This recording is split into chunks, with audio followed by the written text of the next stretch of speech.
एक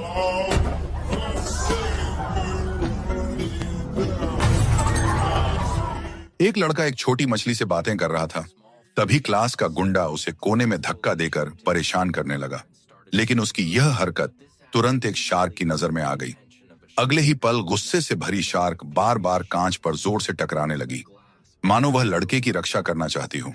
जो बुली कुछ सेकंड पहले तक बहुत खतरनाक बन रहा था, अब इस डरावने नजारे से घबराकर पीछे हटने लगा। सब लोग हैरानी से देखने लगे। ऐसा लग रहा था कि कांच किसी भी पल टूट जाएगा। लड़का धीरे धीरे मुड़ा और गुस्से में बेकाबू शार्क को शांत करने की कोशिश करने लगा। जैसे ही शार्क ने लड़के का आदेश महसूस किया, वह चमत्कारिक तरीके से हमला करना बंद कर दी। उसी समय लड़के की सुनहरी आंखें चमकने लगीं। एक्वेरियम के सारे जीव उसके पीछे इकट्ठा हो गए और उसके सामने झुक गए, क्योंकि वह लड़का असल में अटलांटिस का राजकुमार था।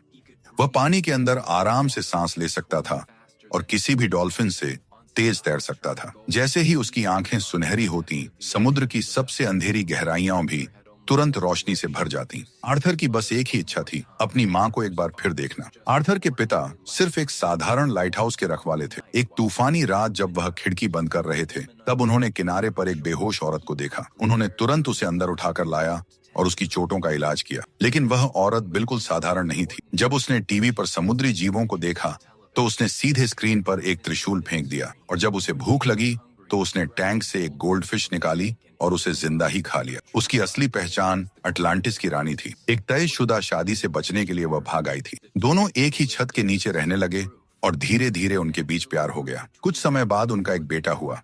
उसके पिता ने उसका नाम आर्थर रखा, लेकिन उनकी यह शांत जिंदगी ज्यादा समय तक नहीं चल सकी। जब आर्थर सिर्फ 2 साल का था, तब अटलांटिस के सैनिक उन्हें ढूंढते हुए वहां पहुंच गए। आर्थर की मां ने जमकर मुकाबला किया और कुछ ही पलों में कई सैनिकों को हरा दिया, लेकिन अब उसकी पहचान पूरी तरह उजागर हो चुकी थी। आर्थर और उसके पिता की सुरक्षा के लिए उसके पास अटलांटिस लौटने के अलावा कोई और रास्ता नहीं था।